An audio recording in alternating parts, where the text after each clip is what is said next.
Bismillahirrahmanirrahim. Assalamualaikum warahmatullahi wabarakatuh.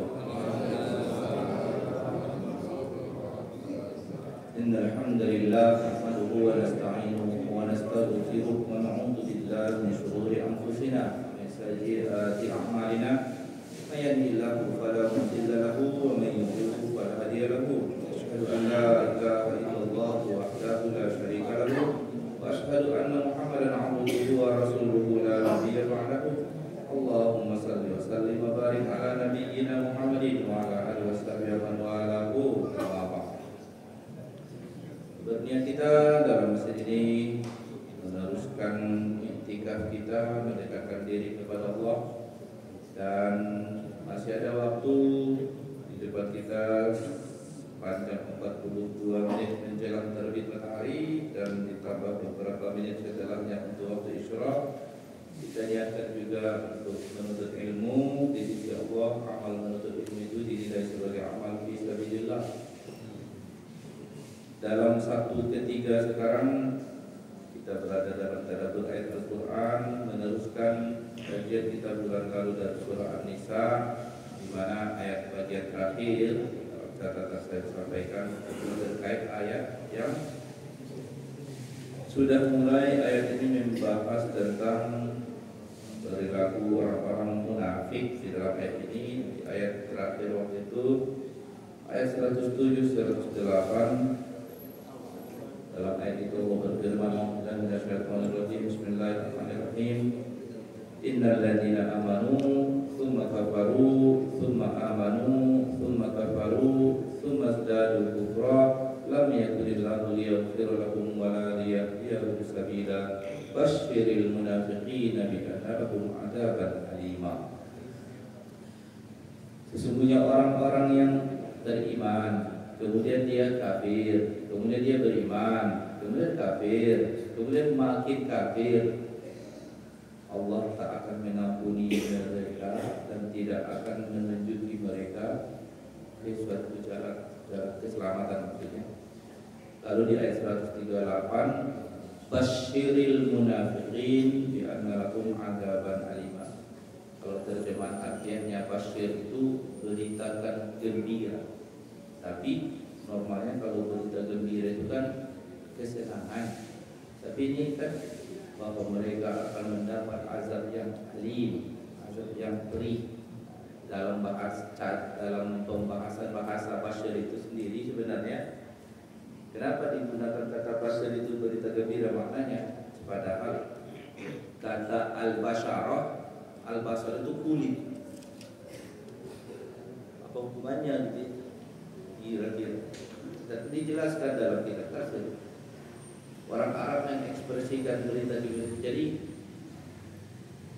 ketika disampaikan berita itu kepada si penerimanya, nampak efeknya di kulitnya katanya. Nampak efek berita itu di kulitnya. Jadi kalau di kita kan biasanya istilah yang terhubung dengan berita itu kan berdiri bulu romaku katanya kan ya. Nah, ini. Jadi ketika disampaikan kepadanya sebuah berita itu, ini dia, apa namanya? Nah, jadi dalam bahasa Arab itu mereka sebut kata basyir. Kalau berita sendiri kan bahasanya khobar. Berita sendiri juga artinya naba berita. Tapi kenapa disebut basyir berita? Ya itu tadi, itulah bahasa, namanya kinayah itu gitu. Memainkan kata itu dalam bahasa Arab itu ada makanya tidak boleh memang kita memahami Al-Quran lewat teks terjemahan saja. Karena kalau ada teks terjemahkan di situ sampaikan berita gembira katanya kan. Padahal narasi teks ayatnya basyir. Oh, ada dalam maknanya di situ. Ya, ternyata bukan hanya sekedar berita kelulusan, bukan berita masalah kehamilan istri, bukan. Ini yang menyebabkan sebuah berefek berita itu ke kulitnya, kelihatan di kulitnya, berarti itu berdiri karena disebut basyarah itu basyarah, dan kulit hewan nggak disebut basyarah. Kulit sapi, kulit kambing nggak disebut basyarah, hanya kulit kita doang yang disebut basyarah. Kulit monyet juga enggak. Kenapa? Karena bulu-bulu kita ini nggak menutupi warna kulitnya. Itu Itulah yang disebut basyarah itu. Jadi yang punya basyarah itu nyaris kita aja. Apa babi teh? Ikut juga kayak gitu. Nah, itu tidak menutup warna kulitnya. Tapi kalau misalnya sapi, kan menutupi warna asli kulitnya. Jadi basyarah itu disebut basyarah itu basyarah. Makanya kalau misalnya dalam bahasa Arab juga melakukan kegiatan hubungan suami istri juga disebut basyiru. Apa hubungannya? Kulit juga. Oh ya, itu jelas hubungannya. Ya, mubasyarah. Ya, disebut mubasyarah itu. Kenapa disebut kontak seksual disebut mubasyarah dalam bahasa Arab? Padahal mubasyarah artinya dari apa ini? Kulit. Oh iya, itu kelihatan hubungannya. Itu bahasa Arab. Jadi bahasa Al-Quran itu harus dibahas dari aspek apanya? Aspek bahasanya. Jangan dikembangkan dari terjemahnya. Kalau nanti kita membahas kata terjemahnya, kita membahas bahasa Indonesia. Kita bukan membahas kalamullah nanti. Kita membahas narasi teks bahasa Indonesia. Nah, disitulah pentingnya dalam hal tafsir, gitu ya. Jadi jangan nanti dikira tafsir itu asal mempesonakan aja penjelasannya, lalu lari makna dari teks aslinya karena hanya karena hanya berpedoman pada narasi teks bahasa Indonesia kalau dia orang Indonesia. Jadi enggak, bahasa Arab ini makanya kalau sudah diterjemahkan, teks terjemahan itu bukan Al-Quran lagi. Bukan Al-Quran lagi. Yang Al-Quran itu yang bahasa Arabnya. Jadi ini salah satu penjelasan narasi Basyiril munafiqin bi anna lahum adzaban alim. Jadi kalau misalnya penerjemahan kita ini dulu, kenapa kita terjemahkan berita gembira? Karena di awal Baqarah dulu ada ayat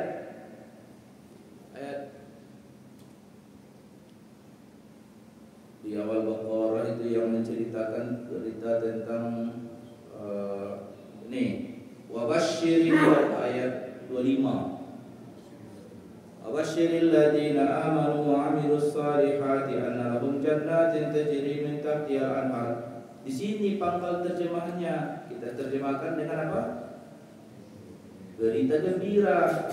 Karena apa? Karena cerita untuk orang-orang yang beriman. Jadi kata gembiranya itu sebenarnya yang kita tambahkan dalam, termasuk kata beritanya. Intinya basyir itu ya tidak ada keharusan kata basyir itu hanya untuk berita yang menyenangkan, karena yang membuat berdiri bulu kuduk dan bulu itu bukan hanya berita gembira, berita yang mengerikan juga bikin ada reaksi di mana? Di kulit gitu. Tapi apa bahasanya dalam bahasa Indonesia coba? Menerjemahkan itu. Bikin berdiri bulu romanya gitu. Enggak matching. Panjang kan terjemahannya nanti kan. Tapi ini ke sana arahnya. Kan lucu juga nanti kalau diterjemahkan ayat Basyiril ladzina amanu. Bikin berdiri bulu roma orang beriman itu. Tapi berdiri bulu romanya karena apa kan itu? Tapi kalau dalam bentuk ayat ini kan dua ayatnya, wasyiril ladzina amanu terhadap orang beriman tentang berita surga. Terus kalau yang tadi ayat yang kita bahas sekarang 138 An-Nisa ini itu tentang siksa azaban alimah. Bikin merinding dia. Merinding bahasanya. Merinding juga bahasa kita itu kan. Kalau merinding biasanya kulit juga nggak? Atau ketengkuk? Ya, pokoknya gitulah. Tapi merinding untuk sesuatu yang menggembirakan ada nggak? Atau merinding itu hanya untuk yang buruk dalam bahasa Indonesia? Takut ya? Iya, nggak matching juga kan? Kalau basyir itu bisa untuk sesuatu yang menyenangkan sama yang mengerikan, kata basyir itu. Ini basyiril munafiqin bi anna lahum adzaban alimah. Jadi kata basyir itu dari kata basyarah. Basyarah itu sebutan nama ini kulit kita yang ditutup bulu menutupi warna kulit. Kemudian ini ayat 139 ini, alladzina yattakhiduna al-kafirina awliya'a min dunil mu'minin ayabtaguna 'indahumul 'izzah fa innal 'izzata lillahi jami'a. Orang-orang yang menjadikan al-kafirin, orang-orang kafir. Kalau disebut orang kafir di masa ayat ini turun jelas, itu berarti orang-orang yang tidak beriman kepada Nabi Muhammad, tidak percaya dengan Nabi Muhammad utusan Allah, dan itu terpisahlah manusia itu jadi dua grup, ya kan? Grup yang percaya Nabi Muhammad utusan Allah sama grup yang tidak percaya utusan Allah. Di ayat ini diingatkan alladzina yattakhiduna al-kafirin, itu orang-orang yang menjadikan al-kafir itu sebagai aulia. Makna aulia di situ wali. Wali maksud dia di sini, dia menjadikannya sebagai kalau dalam dunia politik sebagai mitra koalisi, ya kan? Atau dalam konteks keamanan yang melindungi kepentingan dia, yang melindungi komunitas dia, itu wali, aulia. Jadi min dunil mu'minin, bukan orang beriman. Ayat yang semacamnya ada beberapa kali kita jumpai kan. Di surat Al-Baqarah ada, di surat Al-Maidah ada, di surat An-Nisa ada, beberapa di surah Al-Imran ada. Jadi narasinya sama. Artinya saking seringnya diulang-ulang dari ingatan ini, jangan memperlindungkan diri kepada orang yang bukan pengikut Nabi Muhammad. Di sini dibatasi dalam hal yang kepentingan agamanya, kepentingan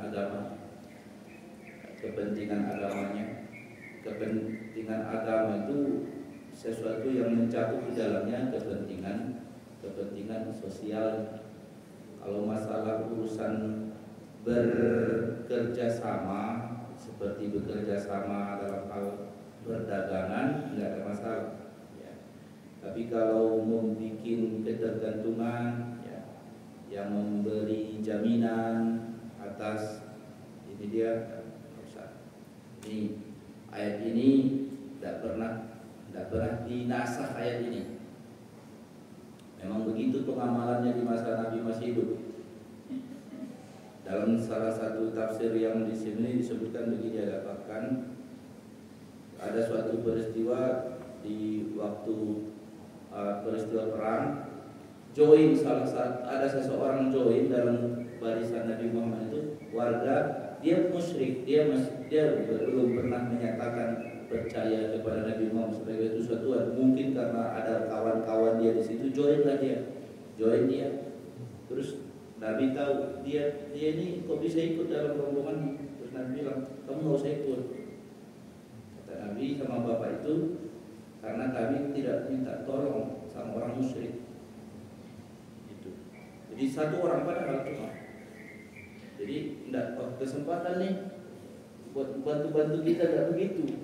Tidak dibilang sama Nabi, oh baguslah, berarti dia bantu kita, tidak begitu. Tidak, kami tidak mau ditolong sama orang musyrik, kamu tidak usah ikut. Sampai segitunya. Nah, irji' fa inna la nasta'inu bi musyrik. Itulah dalam riwayat Aisyah ini, dalam hadis sahih dari Aisyah radhiyallahu anha, bahwa ada seorang pria warga musyrik jumpa Nabi, yuqatil ma'ah, dia aku mau ikut. Faqala lahu, Nabi bilang sama orang itu, irji' fa inna la nasta'inu bi musyrik. Tak usah, kamu balik aja ke rumah, kami enggak. Memang ya begitulah. Satu, itu karena perintah Allahnya memang begitu. Tapi satu sisi, kalau nanti dia misalnya begini, kalau nanti orang Islam ini rombongan ini menang, ngomong karena aku ikut di dalamnya juga. Iya kasih, ya kan? Karena aku ikut di dalamnya. Coba kalau aku nggak ikut, belum tentu katanya. Apa kata kita? Itulah segitu ya. Jadi ada peristiwa itu sampai nggak usah saking apanya itu. Saking teks itu diamalkan apa adanya, tak perlu ditakwil yang macam-macam. Asal ini orang bukan pengikut Nabi Muhammad, no. Begitulah pengamalannya.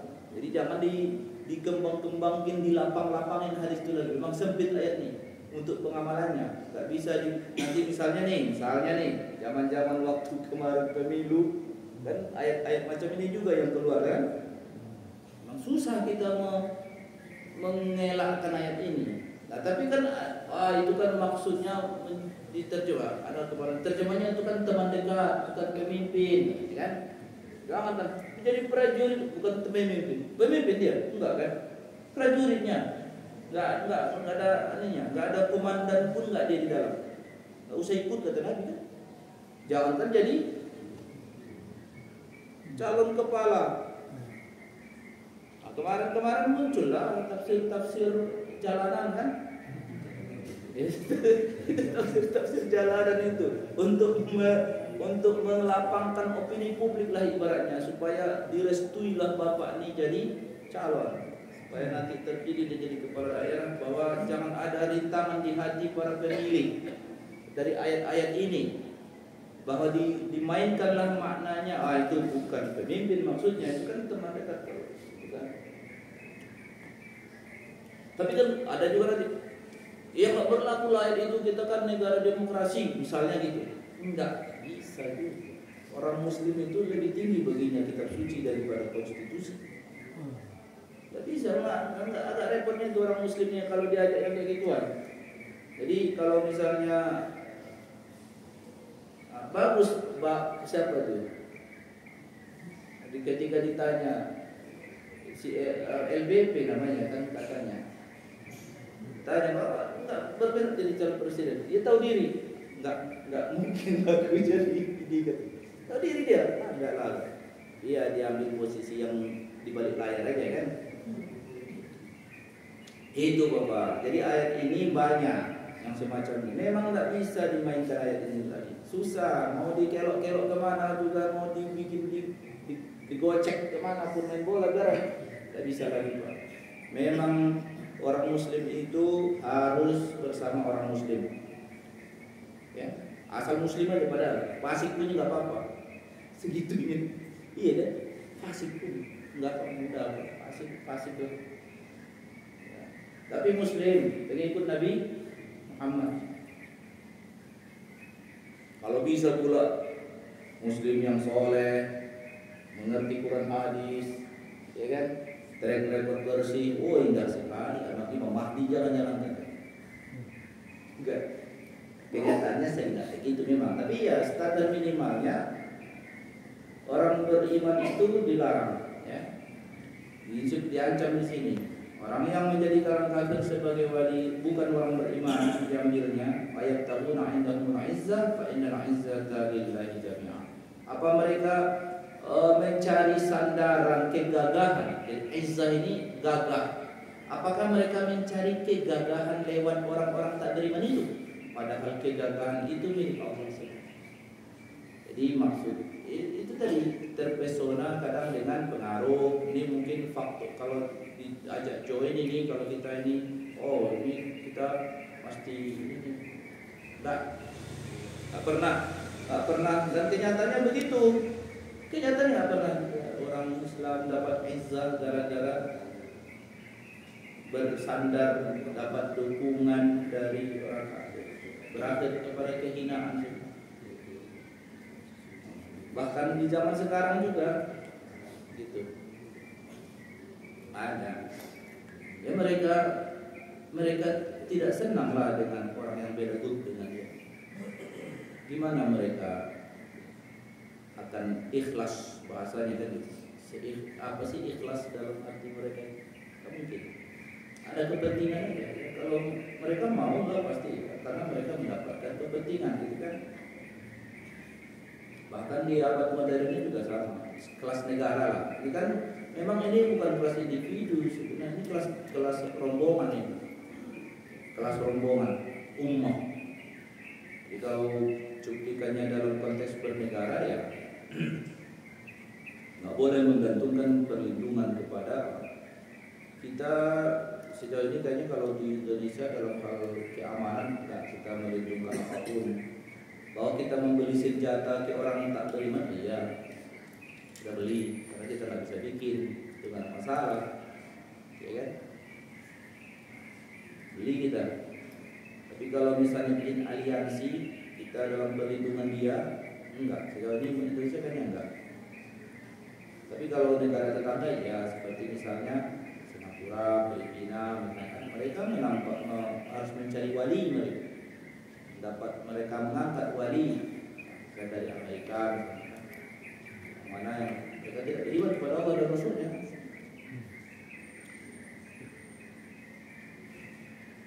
Belakangan ini ada berita terbaru kan, negara Syria sudah diangkat embargonya. Itu ya dia angkat embargonya, sementara tidak ada ketika dia berwali kepada Amerika. Intinya mungkin karena lobby negara-negara Muslim yang lain seperti Saudi Arabia, lobby dari Turki, lobby dari Qatar, lalu Presiden Amerika mau mengangkat kemarin itu embargo ya, ekonomi. Tapi pada prinsipnya nggak ada celah, ada pembenaran untuk dinaungi oleh orang tak beriman. Ini. Faqad nazzala 'alaikum fil kitabi an idza sami'tum ayati llahi yukfaru biha wa yustahza'u biha fala taq'udu ma'ahum hatta yaqudu fi haditsin ghairi. Innakum idza misluhum innallaha jami'ul munafiqina wal kafirina fi jahannam jami'a. Allah telah turunkan kepada kalian Alkitab, Al-Quran berarti Al-Quran yang diturunkan untuk Nabi Muhammad. Idza sami'tum ayatillah, apabila kalian mendengar ayat-ayat Allah yukfar biha wa yustahza'u biha, kalau kalian dengar ayat-ayat Allah ini dijadikan objek candaan, objek olok-olok, objek untuk dikata-katain, fala taq'udu ma'hum, kamu keluar dari rombongan majelis itu, jangan tahankan telingamu mendengar itu. Fala taq'udu ma'hum hatta yakhudu fi haditsin ghairi, sampai obrolannya berubah, tidak ada lagi mengolok-olokkan ayat Al-Quran, tidak lagi menjadikan Al-Quran sebagai candaan, tidak lagi menjadikan ayat Al-Quran sebagai objek yang harus dikata-katai nama orang itu. Karena bagi kita posisi ayat Al-Quran itu jangankan dipahami, jangankan kayak kita sedang ngaji nih, cuma dibaca tak ngerti aja, didengarkan wajib diam kan? Itu beritanya. Wa idza quri'al Qur'an, enggak ada masalah dia paham tak paham. Ya, mau dia paham tak paham, kalau dia dengar wajib dengarin. Bahkan ayat itu dijadikan oleh mazhab Hambali bagi sholat berjamaah, ya, bagi orang sholat berjamaah, imamnya baca khusus 3 sholat berarti ya, maghrib, isya, subuh, kan zahar kan, zahar. Itu makmum dilarang mengucap apapun. Mana mazhab Hambali dah? Nggak ada baca Al-Fatihah bagi makmum bagi sholat jahar. Segitu, karena dalilnya apa? Apabila dibaca Al-Quran dengar. Segitu posisi ayat Al-Quran itu di kita. Mau paham tak paham wajib simak diam. Dan itu apalah lagi kalau ada orang mengomentari Al-Quran dengan penghinaan, pengolok-olokan, dicandain misalnya, wah itu tidak ada penghormatan. Kita menghormati segitu hormatnya, diperintahkan oleh Allah kita. Bahkan ayat Al-Quran yang dijadikan la yamassu illal mutahharun, Al-Waqi'ah. Mazhab Syafi'i menjadikan ayat itu dalil haram menyentuh mushaf bagi orang tak berwudu. Ayat itu dijadikan dalil wajib berwudu, megang itu baru bendanya. Padahal kertasnya itu katanya kan, covernya apalah itu terbuat dari kardusnya. Tidak masalah itu, pokoknya di situ ada Al-Quran. nggak boleh nyentuh. Akhirnya pakai apa lah orang tuh belajar dulu zaman di kampung itu kan. Ada orang tuh lidi. Mereka lagi dia tidak dulu kan, supaya nggak sentuhnya itu. Pernah Bapak masih ingat zaman dulu ngaji pakai lidi? Pernah kan? Anak-anak itu nggak jelas duduknya kan pakai lidi gitu. Saking hormatnya kita kepada Al-Quran. Apalagi ya wajar lah ini. Apabila ada orang mengolok-olokkan Al-Quran, tinggal jangan joy. Nah, ini karena konsepnya memang orang yang diam terhadap sesuatu pelanggaran, diam terhadap kezaliman, bahasanya kan gitu kan. Bahwa minhum kan. Dia ridho dia berarti. Ridho itu maksudnya gimana ridhonya itu? As-sukutu alamatul ridho. Diam tak komen dia, biarin aja. Ya enggak ada komen dia, diam, ridho dia. Jadi mulut ini dipakai untuk berkata-kata yang benar. Maka disebut as-sukut alal batil, ya kan? So diam di hadapan kebatilan. As-sukut ala zalim. As-sukutu ala zulmi zalim. As-sukutu ala zulmi zulmun. Diam terhadap kezaliman ya zalim. Sama ini juga. Apabila kalian mendengar ayat Al-Quran dimain-mainin sama orang, jadi kan caranya adab kita ini. Makanya kadang satu sisi satu sisi ini ada kadang Bapak Ustaz, kalau kita putar audio Al-Quran katanya ini pro kontra ini. Menurut aku ini perlu dianalisa. Dia kan suka juga dalam sebuah momen ayat Al-Quran dibacakan, tapi masyarakat lagi sibuk tentang apa-ngapain di ruangan itu, atau misalnya entah dia lagi dalam acara apa. Dia orang nggak ke situ, nggak diam orang itu. Dalam hati saya sebenarnya bagus nggak usah diputar ya. Kalau emang kalian sibuk lagi melakukan apa, hanya sekedar biar kesannya Islami aja Pak Ustaz.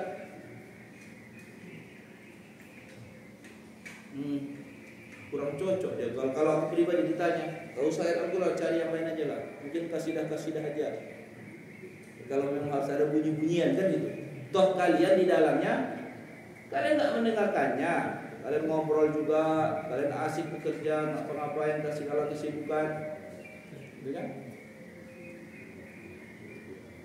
Tapi kalau diputar di dalam di rumah yang ditinggal kosong dan mengusir jin, boleh nggak Ustaz? Tahunya jin itu audionya itu, bukan orangnya, bukan orang yang tadi terpikir ya. Tapi ya itu pro kontra aku rasa ya. Tapi paling tidak kita harus tahu ada tuntutan syariah bagi kita, adab yang tinggi terhadap Al-Quran. Itu maknanya yang sampai kalau ada orang mengolok-olokkannya, kita harus boikot orang itu, harus embargo, dia nggak usah keluar, tinggalkan. Itu seperti ini. Fala taq'udu ma'ahum. Jangan kalian duduk bersama mereka. Nah, ini dalam penjelasan tafsir ini seperti wa kanal munafiqin, ya kan? Wa kanal munafiqin yajlisuna ila akhbar yahud fayasqaruna minal Qur'an. Dulu waktu ayat ini fenomenanya ada kebiasaan orang-orang munafik. Orang-orang munafik itu yang dimaksud di sini, mereka bilang sih pengikut Nabi Muhammad. Kebanyakan mereka dari warga-warga Yahudi di 3 desa itu. Desa Bani Qainuqa, desa Bani Nadir, desa Bani Quraiza. Itulah adanya di Madinah ini. Di Madinah, di kota Madinah itu ada desa-desa khusus. Kan di sana desa itu berkabilah, bermarga. Ya. Nah, itu tiga desa ini warganya Yahudi. Nah, mereka tuh banyak tuh join sama grup Nabi Muhammad SAW. Tapi nanti yang ustadz-ustadznya dari Yahudinya kan masih eksis, tidak ikut sih, dia tetap dalam keyahudiannya. Nanti orang-orang yang tadinya bilang aku sudah mu'alaf katanya kan, tapi balik-baliknya nanti satu tongkrongan dengan ahbaril Yahud. Nanti apa kerjaan mereka? Diolok-oloklah Al-Quran itu. Kan Al-Quran ini kan viral selalu. Setiap konten mingguan mungkin atau 2 mingguan kali Al-Quran itu. Karena Al-Quran masih turun kan? Turun selama 10 tahun. Surat Madaniyah itu semua itu. Jadi setiap ada ayat Al-Quran turun, nah itulah jadi topik ini ya, bacaan ulang-ulang. Jadi bacaan favorit memang Al-Quran itu. Al-Quran itu jadi bacaan yang beda. Dia bukan syair, ya, dia bukan. Jadi kebiasaan orang Arab tuh ngapain sebenarnya kalau mereka lagi nongkrong-nongkrong gitu kan? Kalau kita mungkin karaokean zaman-zaman sekarang kan, karaokean, konser, hiburan, nyanyi-nyanyi, ya, pukul-pukulan, bunyi-bunyian banyak. Arab kan gak ada budaya itu, bunyi-bunyiannya gak banyak. Paling beduk ini aja, macam tuh buat beduk tuh yang kecil-kecil apa namanya? Dok, duk, gitu kan? Nah, terus kebiasaan orang sampai sekarang kalau kita ke Baduy sana di pedalaman sana, nanti ada di situ orang-orang nomaden gitu kan, nanti mereka kumpul gitu kan. Apalah kerja mereka? Berkata-kata. Jadi ada yang ngomong bersair dia baca syair. Kalimat kata-kata. Jadi kenikmatan mereka itu di kata-kata gitu. Di kalimat. Kalau kita kan hiburan kita apa ya? Sekarang ngopi. Ya, kalau mereka itu mau mirip puisi kali kalau kita dulu kali ya, puisi. Tapi nggak biasa sekarang orang berpuisi. Kalau zaman dulu itu aja. Nanti dia ada yang jago, jago. Nanti kontennya cerita apa ya? Cerita, kisah, hikayat, motivasi, macam-macam lah. Nah, itu. Tapi diekspresikan dengan narasi ya. Datang Al-Quran dengan narasi yang nggak pernah didengar sebelumnya susunannya. Itu jadi viral selama 10 tahun di Madinah. Wajar orang Yahudi itu banyak join, tapi joinnya dia separuh hati. Cari maslahat aja, cari keuntungan aja. Ya, kalau bahasa orang sekarang ya membangun relasi gitu. Ya, dunia maslahatnya ya membangun relasi lah sama para pengikut Nabi Muhammad. Mereka lagi populer nih, lagi viral. Banyak mereka jadi itu, tapi nggak dari hati yang benar. Akhirnya inilah mereka jadi cikal bakal yang disindir dalam ayat Al-Quran seperti al-munafiqun. Nah kemudian itu tadi penjelasannya posisi ayat Al-Quran bagi kita itu sangat agung ya. Ayat Al-Quran bahwa kalau dibaca wajib didengar. Kalau bahkan benda yang ditulis di dalamnya Al-Quran, jadi namanya mushaf, harus suci menyentuhnya. Bagi orang yang junub haram membacanya. Begitu pula haram membacanya. Karena mandi wajib dulu, baru kau baca. Kemudian Al-Quran, karena kita mengagungkan Al-Quran.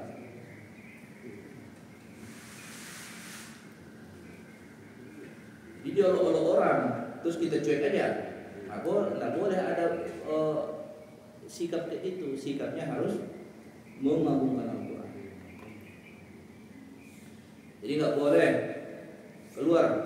Fala taqudu ma'hum, jangan duduk bersama mereka hatta yahudu fi hadisin ghairi. Sebatas mereka mengolok-olok itu aja, tapi mereka sudah alih berbicara kepada yang lain. Kalau ada perlu dengan mereka ya join aja lagi. Tapi supaya mereka tahu bahwa kita mengagungkan Al-Quran. Kita pun orang Islam nih kan. Kita orang Islam itu tahu kita sapi itu diagungkan sama orang Hindu kan. Kita jaga juga nya. Kita umat Islam ini menghormati orang itu sebagai adab. Karena kita kalau diperlakukan itu nggak suka. Makanya di Indonesia dulu populernya itu kalau kurban itu kerbau,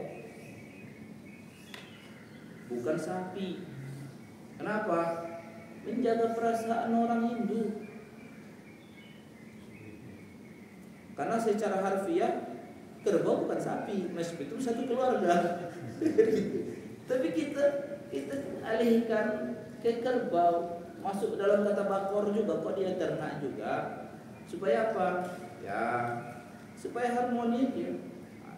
Kita bisa mengamalkan itu ke orang, ya kan? Kalau orang melakukan itu ke kita, ya nggak boleh cuek lah, lemah kali ya. Ya, jadi Al-Quran, makanya kalau ada Al-Quran, ada orang secara sembrono dia mungkin menghina Al-Quran di TikTok, di share-nya, di videonya, diincar orang, ya kan? Terus dikatai orang misalnya, orang Islam tuh lebih amat urusan kayak gitu-gitu aja harus diperkarakan. Mungkin ada komentar begitu kan? Oh, ini bukan urusan pribadi. Kalau urusan individu saja. Kalau misalnya orang menyakiti kita makan, itu urusan pribadi itu. Ya, silakan maafkan. Kalau dihinanya leluhurmu, dihinanya kakekmu, dikata-katanya margamu, ya paling semarga itu ya kamu, ya kan? Itu urusan berikut. Tapi ini kan enggak. Ini kehormatan ummah kok, Al-Quran. Ya, kalaupun misalnya ada pikir orang, lebih amat lah urusan kayak gitu aja dipermasalahkan. Oh, bagi kami itu, bagi Al-Quran itu bukan masalah kecil. Itu kehormatan kami, keselamatan kami di ajaran Al-Quran itu. Jadi kalau kami biarkan Al-Quran itu diremehkan, itu sama artinya kami menganggap remeh. Memang begitulah teori. Jadi bukan masalah kita lebay, itu kehormatan kami. Mungkin ada orang bilang, kami dibully orang Yesus, kami cuek aja, itu masalah kalian. Kami nggak mau seperti itu. Kan orang Kristen kan suka gitu kan, cuek aja mereka. Mau dibully Yesus itu sebagai apapun gitu kan, mereka cuek aja. Nah, itu pertanda mereka nggak menghormati agama itu, ya kan? Mereka tak mengagungkan ajaran ini. Kalau seandainya mereka agungkan seagung-agungkannya Yesus itu, pasti ngamuk mereka itu. Nah, berarti sudah. Kalau mereka nggak ngamuk, berarti hilang sudah rasa izzat ajaran itu di hati pengikutnya. Sudah jadi olok-olok, semua sudah dijadikan olok-olok. Yesus itu dalam sandiwara, dalam drama, dalam film. Ya, kita enggak. Kita jangankan Nabi Muhammad, sahabat Rasul aja gitu ngamuk kita. Padahal sahabat Rasul bukan maksum ya. Nah, itu karena apa? Karena itu udah mendekati Nabi Muhammad. Baru tepi-tepinya aja kita udah ngamuk kan. Karena kita memuliakan ajaran ini, bukan karena kita arogan, bukan karena kita ada sesuatu yang mulia yang kita punya. Jadi mudah-mudahan orang lain ngertilah. Nah, kalau masalah di dia kan nggak ada kemuliaan kali. Tidak ada yang mulia dalam, kan sebagian orang liberal itu kan tidak ada kemuliaan. Apa yang mulia? Ya, tidak ada yang mulia. Semua ini apa nih, benda di semua, tidak ada yang mulia pikirnya kan? Oh, kita enggak. Kita kertas yang tidak ada tulisannya dengan kertas yang ditulis di dalamnya ayat Al-Quran berubah, beda hukumnya, gitu kan? Beda hukumnya, bukan karena kertas. Inilah adab kita kepada Al-Quran. Ini ada narasi ayat. Kalau kalian tak ikut, misalnya fala taqul hatta yaqudu fi hadisin ghairi innakum idzan mislum. Artinya kalau kamu tidak beranjak dari grup itu yang mereka sedang mengolok-olok Al-Quran, kamu diam aja, kamu dengerin aja. Kamu nggak beranjak ke situ, innakum idzan misluhum. Kalian berarti seperti mereka. Nah, inilah yang sering dijadikan di tafsir ini memang ini secara umum atau ada pengecualian katanya kan gitu. Kan sekarang misalnya gini, ditarik secara umum, jadi kan tema ayat Al-Quran. Artinya kalau dalam tema-tema lain itu gimana? Sebenarnya ada grup dugem, ada grup judi, ada grup sabung ayam, apalah segala macam kemaksiatan dan kemungkaran itu kan. Ada kan kemungkaran ini. Berarti kalau kita ada di dalam tengah kemungkaran itu, ikutlah kita berada dalam itu. Ya, hukum umumnya begitu. Suatu waktu pernah ada peristiwa di era Umar bin Abdul Aziz. Umar bin Abdul Aziz, jadi ada razia terhadap pemabuk. pemabuk. Orang-orang lagi suka nongkrong minum-minum gitu kan. Terus di dalam grup jadi kalau di masa di masa Daulah Islamiyah memang pemabuk itu kan dihukum pidana, ya kan? Dirazia apa pidana. Terus ada dalam rombongan itu seorang warga, dia nggak ikut mabuk, malah lagi puasa aja itu. Lagi puasa. Umar bin Abdul Aziz disikatnya semua, dihukum semua. Ada lapor, Pak itu kan nggak ikut mabuk tapi dia ikut di situ gitu. Divonisnya itu orang dihukum itu, ikut dihukum itu. Segitunya tuh penerapan eksekusi. Hukum itu udah eksekusi itu kan udah hukum yang dipraktekkan itu udah bukan hanya teori udah. Jadi praktekannya begitu karena apa? Tidak boleh restu. Dia orang kalau punya puasa dia restu nih. Ridho dia dengan lingkaran dia nih. Dengan dari apapun nggak enak berkawan ada. Cuma mungkin ada yang bertanya gitu kan. So, kalau kita datang, karena ada juga sekarang Ustaz dai diskotik, dai masuk ke itu gimana itu nanti Bos? Ya, kalau dia berdakwah di situ nggak ada larangannya boleh lah. Bagus, memang harus begitu kali ya. Nah, cuma masalah kalau dia ikut juga nyenggol-nyenggol gitu kan habis ceramah dia juga ikut, ini ngapain dia? Dia ngapain di situ cerita? Gimana? Aku juga nggak tahu gimana modelnya itu. Berdakwah di apa ini tadi?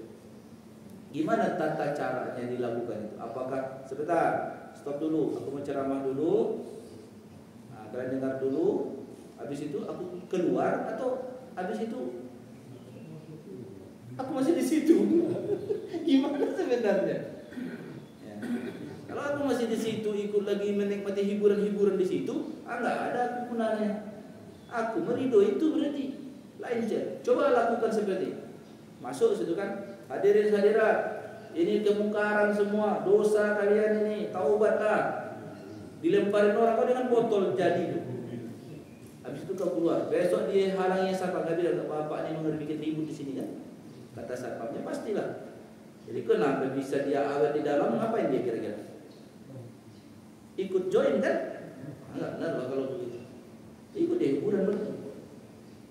Cuma dikasih polesan-polesan mungkin di luar di ruang publik, kami ini dakwah kalian itu dakwah salat di masjid, di mimbar. Siapa yang dakwah ke sini? Iyalah dakwah betul. Tapi masa kau di situ ngapain?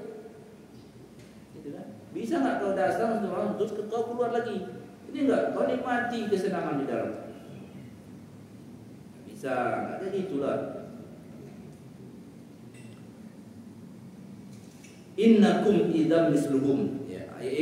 Inna ridho bil maksiyah maksiyah. Ini penjelasan bahwa ridho dengan maksiat adalah maksiat. Ya, walihada yu'akhazul fa'ilu warradi bi uqubatil ma'asi. Oleh karena itu, seorang pelaku maksiat dan orang yang diam atas maksiat itu sama-sama dihukum. Hatta yahlaku bi ajma'in. Wa hadhihi mumasalah laysat fi jami' sifat. Memang tidak bisa digeneralisir. Walakinnahu ilzamun. Penjelasan tafsirnya ini, tapi begitulah hukum asalnya supaya dijauhi. Subbiha bi hukmi zahir min al-mufarrad. Nah ini. Kemudian yaitu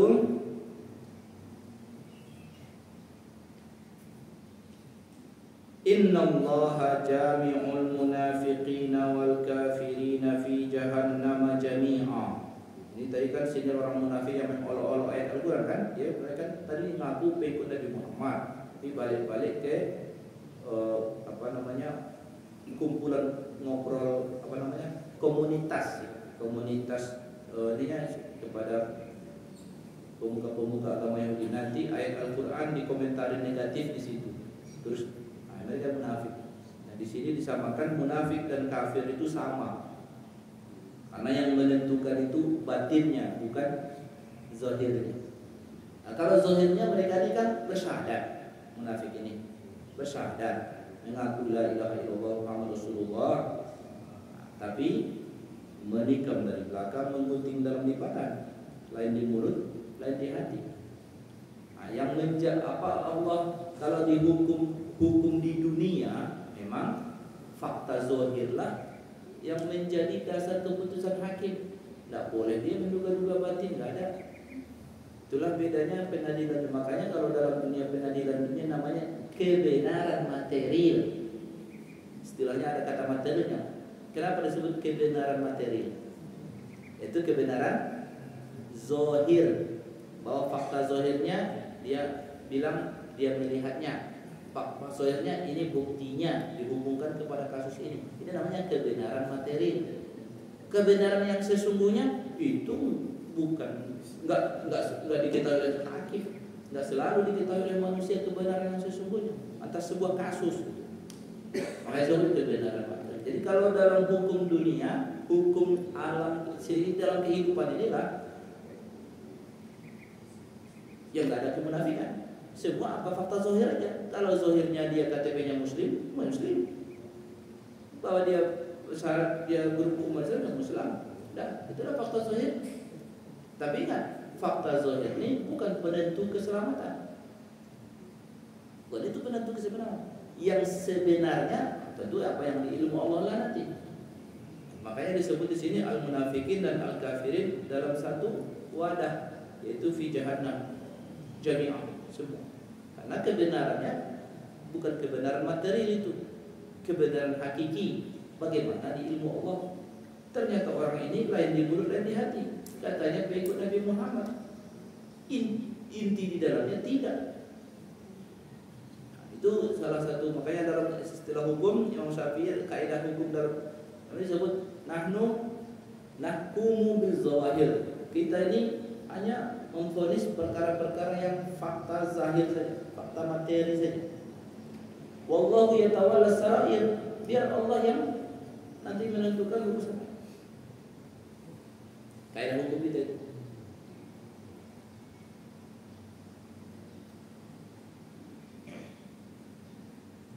Kita udah tadi hari, tapi waktu kita masih panjang, masih ada beberapa. Kita ada yang mau ditanyakan. Anak kita berikutnya nanti masih beberapa yang berikutnya ini munafik pun ini ceritanya. Panjangnya nih munafik banyak nih. Saking realistisnya munafik itu zaman itu. Saking musuh umat Islam itu zaman itu munafik.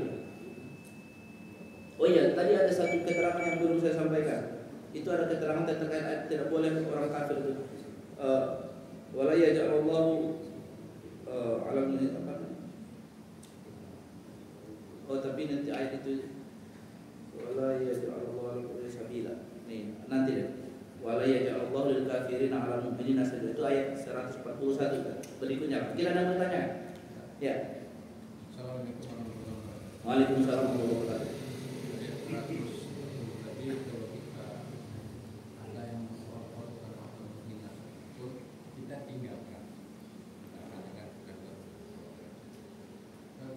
Dikaitkan dengan hadis tidaklah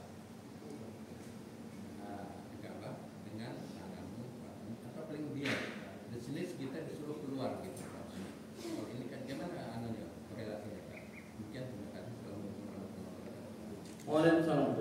Iya, pertanyaannya Ustaz terkait masalah ayat 140 tadi, bahwa kalau ada orang molo-olo kalau kita fala taqudu mahum, jangan duduk bersama mereka. Terus ada satu sesi data juga kita dapat, apabila kalian melihat kemungkaran maka selesaikan dengan tangan, kalau enggak dengan lisan, kalau enggak ya gitu. Enggak bertentang, yaitu lakukanlah itu. Berarti konteks ayat ini menyapa posisi di mana umat ketika itu bukan posisi biadi, ya kan? Kenapa? Itulah rumitnya menghadapi orang munafik. Kalau ditamparnya orang munafik itu, nanti keluar berita saudaranya dia menyakiti saudaranya sendiri kan? Padahal munafik bisa kan? Itulah repotnya menghadapi orang munafik, ya kan? Nih, padahal aku sudah saudara seiman dia, tamparnya, ya kan? Itulah bahayanya kalau menghadapi orang munafik itu. Tapi kalau seandainya dalam posisi bisa dikendalikan, ya itulah pertama dilakukan. Tagihan pertamanya apabila ayat hadisnya itu ya, Faidar man ra'a minkum munkaran, itu hadis itu. Man ra'a minkum munkaran fal yughayyiru bi yadihi. Ya kan? Memang itulah bagian awalnya kekuasaan kan. Itu biyadihi itu di situ apa? Wewenang. Seperti Umar bin Abdul Aziz tadi, sweeping para pemabuk. Sweeping itu biyadihi itu. Kayak gitulah pengamalan pertamanya memang amar ma'ruf nahi munkar. Khusus nahi munkar. Enggak ada bertentangan. Cuma kalau di dalam ayat 140 ini kesannya berarti ada makna dipahami dalam kondisi ayat ini, berarti ada kondisi di mana tidak dilakukan tindakan biyadi.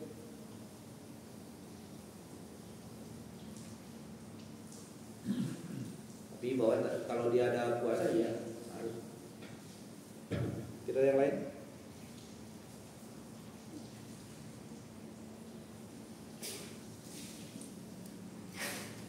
Kalau dalam konteks kita bernegara Indonesia baru agak panjang kajiannya, banyak rintangannya, banyak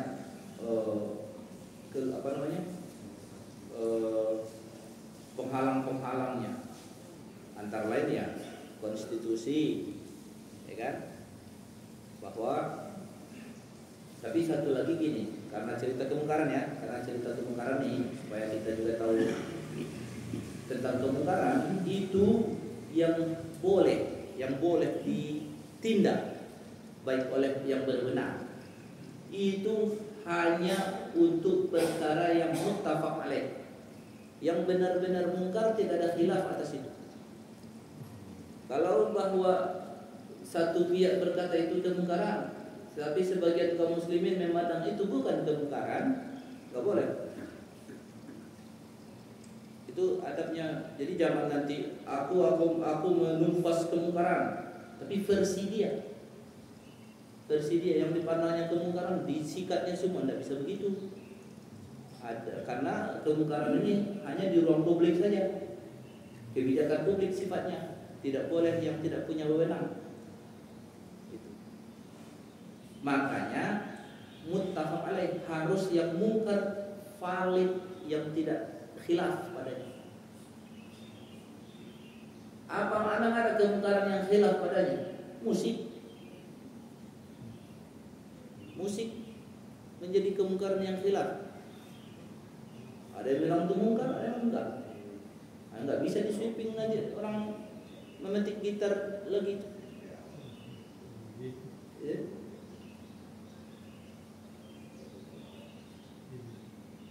Bisa mukhtalaf fi, bisa yang khilaf padanya. Kalau minum khamar enggak ada khilaf di situ. Khamar, narkoba, ya. Tapi kalau misalnya acara kumpul, acara resepsi, laki-laki ikhtilat, laki dan perempuan ikhtilat, bagi sebagian guru muslim mungkar itu. Ikhtilat laki dan perempuan mungkar, tak bisa disebut itu versi Anda. Versi umat Islam yang lain enggak. Itu.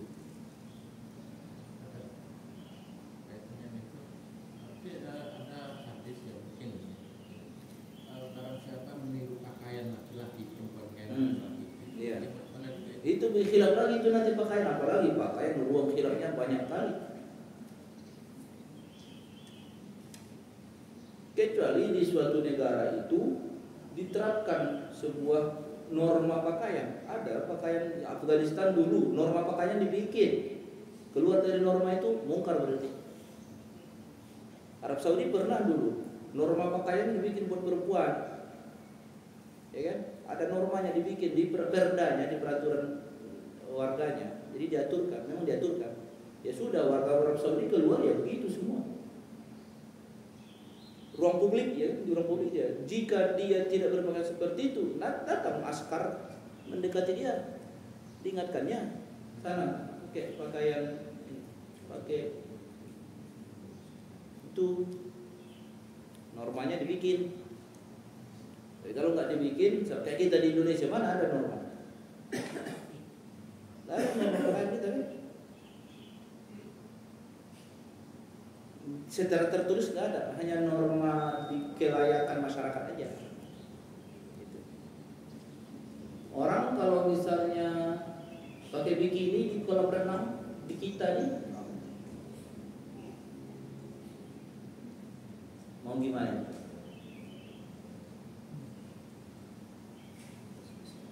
Memang pakaiannya untuk di sini katanya kan? Masa aku pakai pakai kerudung katanya.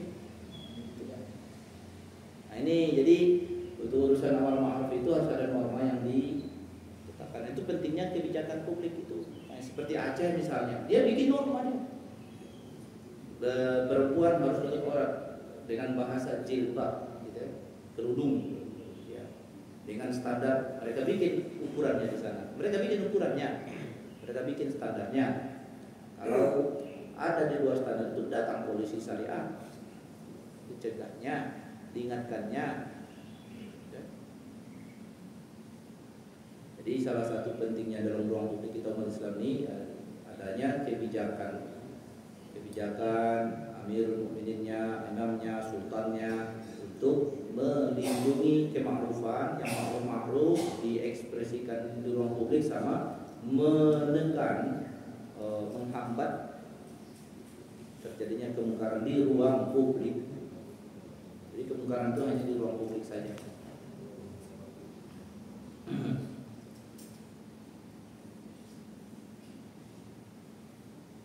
Ini yang lain? Yang mau tanya? Ibu-ibu mungkin ada yang mau tanya kan?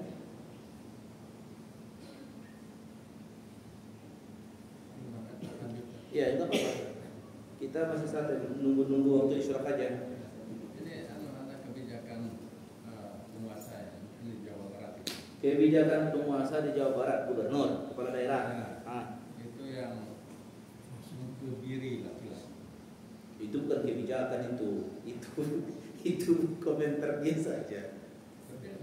Dibuat aturan kan itu. Ada. Dikaitkannya ke bantuan data sosial. Ada. Itu nggak bisa. Peraturan itu nggak bisa.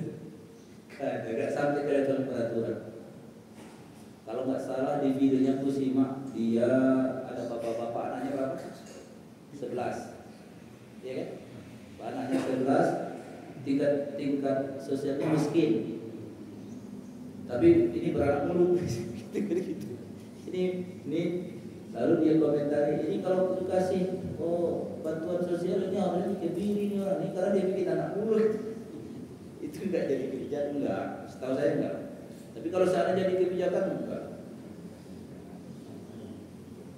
Tapi ada pernah kebijakan kebiri, tapi enggak hubungannya dengan bansos ya. Kebijakan dikebiri karena dia ajudan permaisuri di istana atau pelayan-pelayan di istana dikebiri sama khalifah itu biasa itu. Nah. Terus tentara juga sebagian pernah dulu. Itu kebijakan maslahat karena ada masalahnya waktu itu. Dan mereka mau gitu, nggak dipaksa.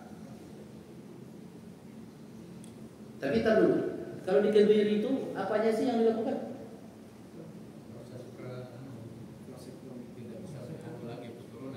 Tapi ereksi nggak? Ereksi nggak? Ereksi nggak sih? Ereksi masih? Ah, berarti bukan itu solusinya. Hah?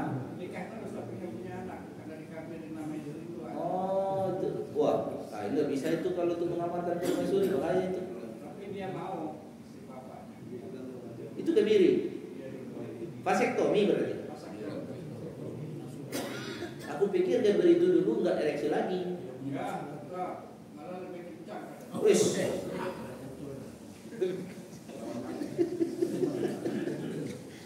Ya, bisa pula gitu ya.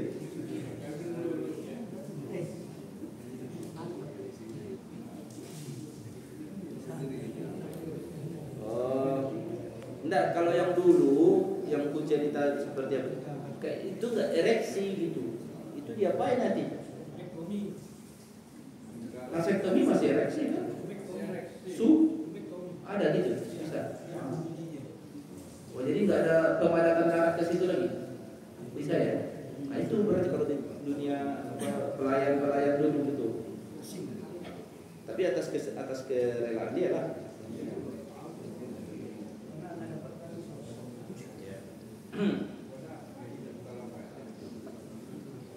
Ya kalau itu nggak sampai ke level kebijakan sih, setahu saya.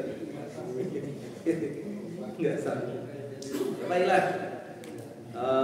Jadi dari materi kita pagi ini ada pelajaran besar ya, bahwa Al-Quran yang kita imani ini, yang berpahala membacanya walaupun tak paham, segitulah kedudukannya. Jangan dibiarkan diremehkan, apalagi kita sendiri yang meremehkan. Jangan.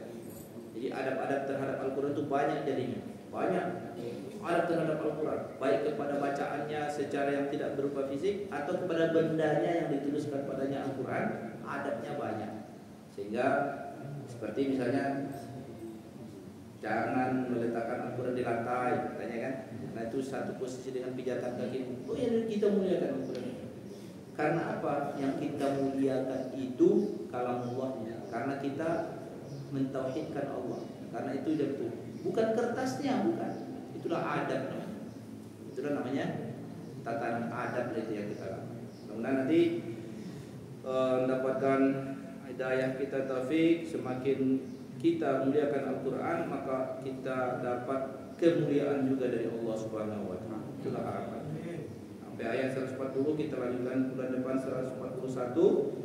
Kita sudah dengan kafaratul majlis. Subhanakallahumma bihamdika asyhadu an la ilaha illa anta astaghfiruka wa atubu ilaik. Assalamualaikum warahmatullahi wabarakatuh.